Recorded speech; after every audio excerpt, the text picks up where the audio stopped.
My father could have been a great comedian, but he didn't believe that that was possible for him. And so he made a conservative choice. Instead, he got a safe job as an accountant. And when I was 12 years old, he was let go from that safe job. And our family had to do whatever we could to survive. I learned many great lessons from my father, not the least of which was that you can fail at what you don't want. So you might as well take a chance on doing what you love. It's not the only thing he taught me, though. You know, I watched the effect of my father's love and humor and how it altered the world around me. And I thought, that's something to do. That's something worth my time.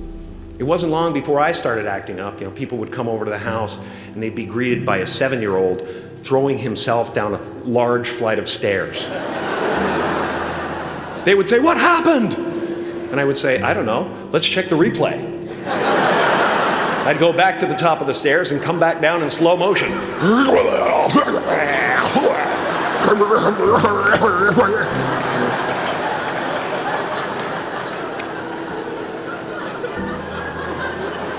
It was a very strange household. My father used to brag that I wasn't a ham, I was the whole pig. And he treated my talent as if it was his second chance. When I was about 28, after a decade as a professional comedian, I realized one night in LA that the purpose of my life had always been to free people from concern, just like my dad. And when I realized this, I dubbed my new devotion the Church of Freedom from Concern. The Church of FFC.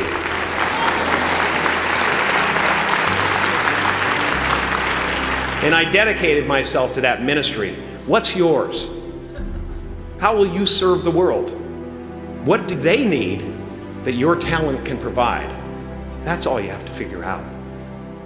As someone who's done what you're about to go and do, I can tell you from experience, the effect you have on others is the most valuable currency there is.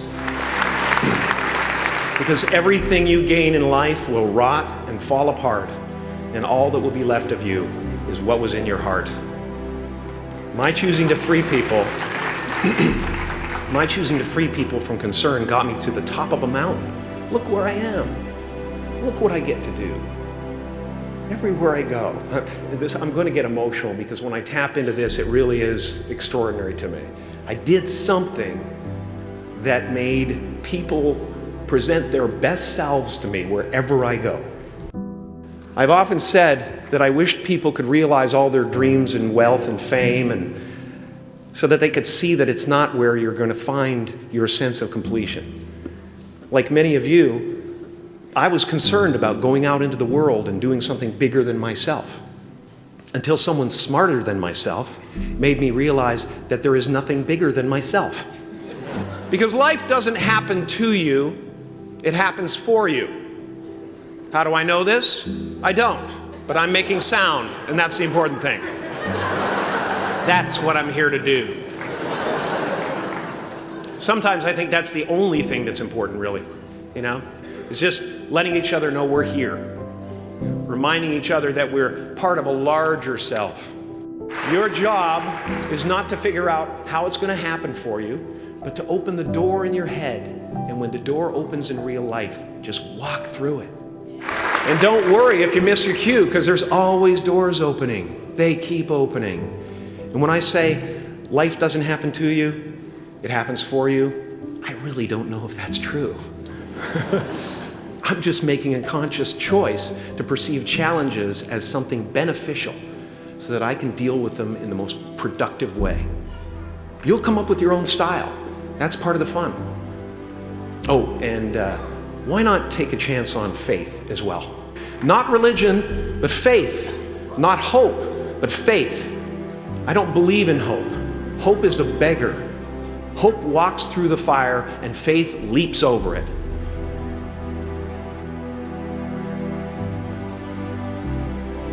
I used to believe that who I was ended at the edge of my skin, that I had been given this little vehicle called a body from which to experience creation. And though I couldn't have asked for a sportier model, it was, after all, a loaner and would have to be returned. Then I learned that everything outside the vehicle was part of me too. And now I drive a convertible.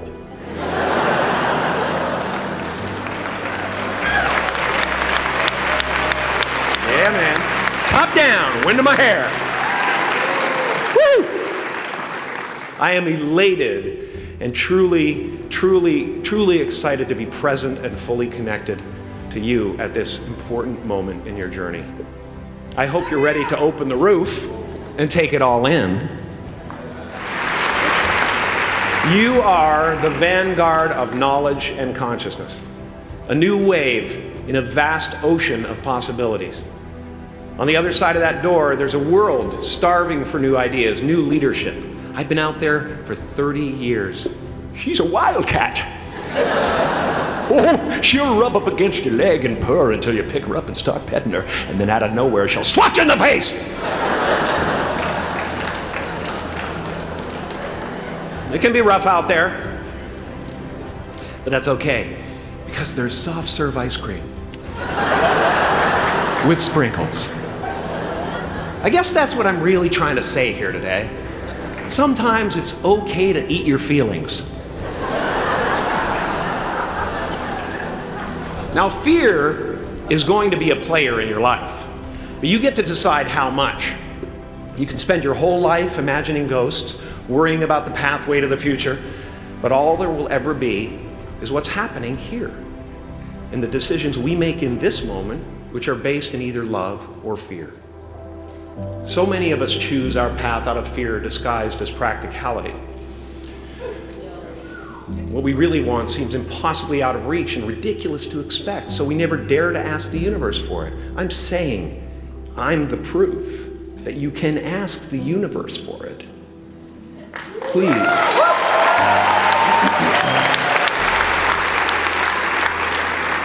I am at the top of the mountain, and I was, and the only one I hadn't freed was myself, and that's when my search for identity deepened. I wondered who I'd be without my fame. Who would I be if I said things that people didn't want to hear? Or if I defied their expectations of me? And that peace that we're after lies somewhere beyond personality, beyond the perception of others, beyond invention and disguise, even beyond effort itself. You can join the game, fight the wars, play with form all you want, but to find real peace, you have to let the armor go. Your need for acceptance can make you invisible in this world. Don't let anything stand in the way of the light that shines through this form. Risk being seen in all of your glory. My soul is not contained within the limits of my body. My body is contained within the limitlessness of my soul. Now I'm always at the beginning. I have a reset button, and I ride that button constantly. Once that button is functioning in your life, there's no story that the mind could create that will be as compelling. The imagination is always manufacturing scenarios, both good and bad, and the ego tries to keep you trapped in the multiplex of the mind.